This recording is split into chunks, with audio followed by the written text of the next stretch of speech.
here. The keynote speaker is made his way to the stage. And again, Lepus Live is covering this event on the spot, and we are trying to make sure we take care of our distinguished guests here. And nobody's more distinguished than my good friend, Councilman Johnny Streets. Johnny Streets, thanks for coming out this morning, and tell us how you're enjoying the program so far. Well, Lee, you said I'm one of the many distinguished guests here. And I can remember 50 years ago and beyond. So it's important for me to be here to support and to admire these young people that pretty soon we'll be passing the torch to them. And we want them to be prepared. But you won't know where you come from if you don't. You won't know where you're going unless you know where you come from. So it's important for these young folk and myself with my fellow council persons to understand that as leaders, you have to serve. Not be served, but as leaders, you have to serve.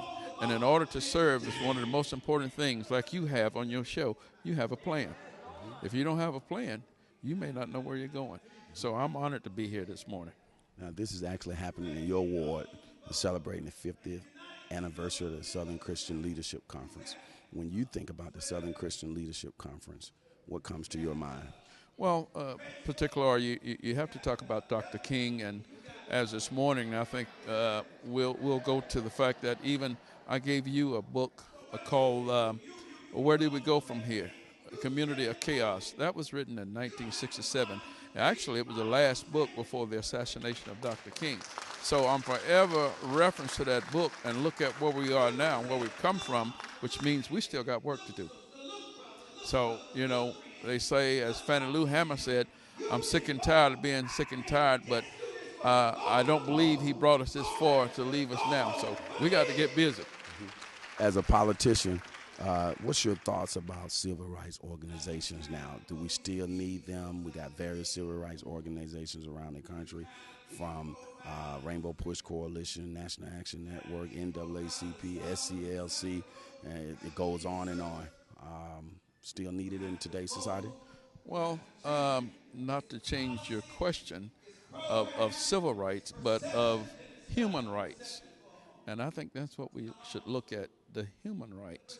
And those rights that were granted by just being born as a person. So any organization or organizations that's working toward freedom of education and freedom of having not minimum wage, but living wages, that our fight is not over. But it's a good fight. My father always told me, anytime you see a good fight, get in it. So I'm in it for the long haul. Now, when we see what's happening around the country, particularly in Ferguson, Missouri, with law enforcement, and and the Mike Brown case, you being a former law enforcement officer, and now you are a politician. And both of those things come to intersect in Ferguson, where you have a lack of voting. You got a predominantly black city who doesn't have any blacks on the city council, lack of voting turnout, and so on and so forth. Just give us your overall thoughts on some of those things I just mentioned. Well, Lee, and you and I are the best of friends. I will say that, again, I'm not a politician. I'm in the political arena. I'm a representative of a servant of the people.